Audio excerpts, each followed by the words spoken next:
রায়ানের হুঁশ ফেরাতে চরম সিদ্ধান্ত। এবার কি তবে ডিভোর্স পেপারে সিটা করেই দেবে পারুল? চলুন বিস্তারিত জেনে নেই। অনিরুদ্ধ পরিবারের সকলের কাছে নিজের মনের ইচ্ছা প্রকাশ করে জানায় যে সে এই বাড়িরই একজন হয়ে উঠতে চায়।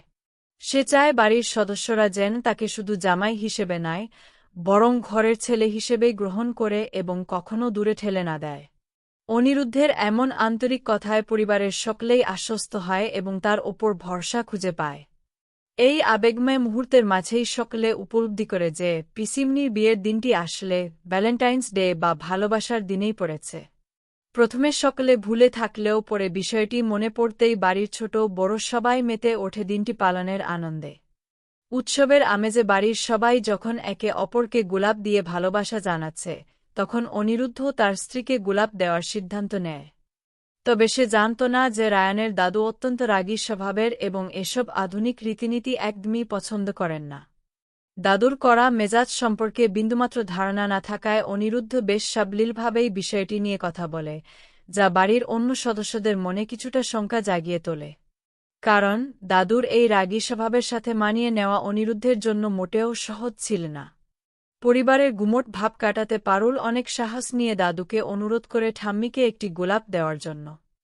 কিন্তু দাদু নিজের জেদ বজায় রেখে কিছুতেই রাজি হন না। শেষমেশ ঠাম্মি নিজেই সাহস সঞ্চয় করে সকলের অনুপ্রেরণায় দাদুর দিকে গোলাপ বাড়িয়ে দেন। প্রথমে দাদু প্রচণ্ড রেগে যান এবং পারুলের ওপর বিরক্ত হয়ে জানান যে তিনি পারুলের থেকে এমন ব্যবহার আশা করেননি। তবে মানবাভিমানের পালা শেষে দাদুর রাগ জল হয়ে যায় এবং তিনি পরিবারের সবার সাথে আনন্দতামাশায় মেতে ওঠেন। এদিকে বাসর ঘরে যখন নাচগান আর হৈহুল্লোড় তুঙ্গে, তখন রুক্মিণী একলা মনে গোপালকে ভীষণভাবে মিস করতে থাকে। অন্যদিকে পারুল রায়ানের কাছ থেকে কাঙ্ক্ষিত ভালোবাসা না পেয়ে মনে কষ্ট নিয়ে সেখান থেকে সরে যায়। বাসর ঘরে বাড়ির সবাই মিলে যখন রায়ানের মনের মানুষের নাম জানার জন্য তাকে চেপে ধরে, রায়ান সুকৌশলে প্রসঙ্গটি এড়িয়ে যায়। রায়ানের এই নির্বতা বাড়ির বড়দের দুশ্চিন্তায় ফেলে দেয় যে কেন সে নিজের অনুভূতিগুলো প্রকাশ করছে না। রায়ানের জেদ ভাঙতে এবং পারুলের প্রতি তার ভালোবাসা পরখ করতে দাদু এক অভিনব কৌশল অবলম্বন করেন। দাদুর বিশ্বাস, রায়ান আসলে পারুলকে ভালোবাসলেও তা স্বীকার করছে না। তাই রায়ানের বাবা পারুলকে ডেকে জানান যে এবার হয়তো রায়ানের সাথে বিচ্ছেদের বা ডিভোর্সের কথা ভাবতে হবে। তাদের ধারণা, ডিভোর্সের ভয় দেখালে হয়তো রায়ানের হুঁশ ফিরবে এবং সে নিজের মনের কথা বলতে বাধ্য হবে।